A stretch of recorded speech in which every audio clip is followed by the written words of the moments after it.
Well, for more, we're joined by Jean-Michel Lacombe, lecturer at the French Political Science Institute, Sciences-Po, former French ambassador to what was then called Burma. Thanks for being with us. Thank you for inviting. Shan State, where this is happening, it had been relatively quiet after the coup, and now it's erupting. Why?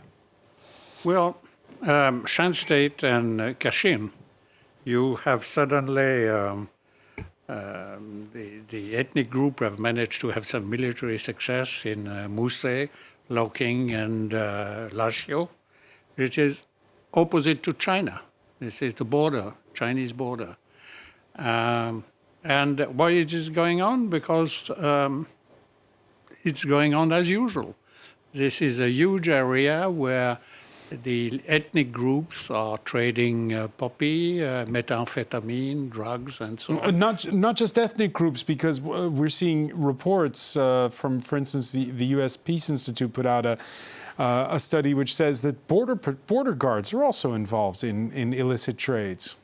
Well, China doesn't like the Burmese junta allowing Burmese to organize all kinds of shady deals, which are strictly prohibited on the Chinese side, and so that the high-ranking civil servants are allowed to go to Burma to do gambling, going brothel, doing dope smuggling, and so on. So the Chinese government has decided that enough was enough. Moreover, they are upset for another reason. The Chinese government has invested billions of dollars in this area, which is unstable now, because they have built a pipe for gas, oil. 70% of the oil consumption in China is coming from the Gulf. So now they have built from Sittwe to Yunnan pipes, so that they don't have to go And these through. pipelines are at risk, is what you're saying? Yes, they are. So the tankers don't take the risk of going through the Malacca Straits.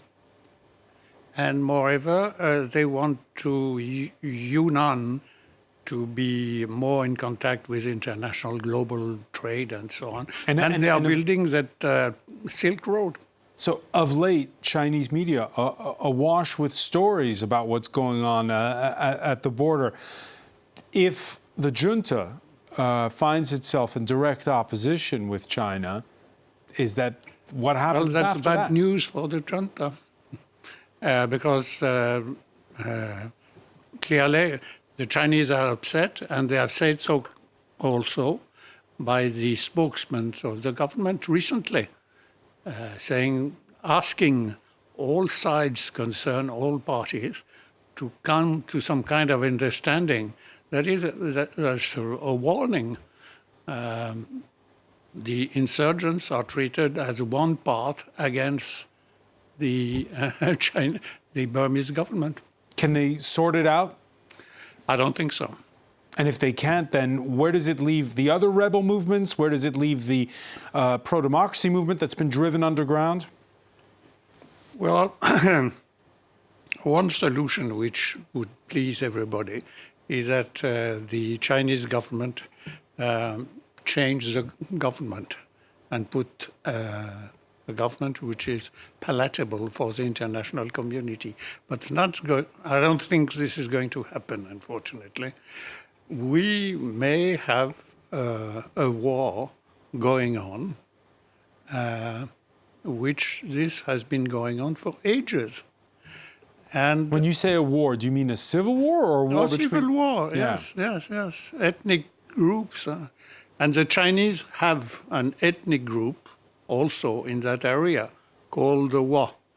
And this group is a very important group. They have an army of 30,000 people with heavy equipment, artillery, heavy mortars. But so far they kept low, and they waited quite likely for instruction, because this war group is totally under control of the Chinese army. And when the head of the junta talks about the risk of the country breaking apart. Is he exaggerating to rally people around the flag? This I think, is the correct assumption, because I don't think they have the means to crush down any attempt to create a government in exile or a breakaway Shan state or something like that.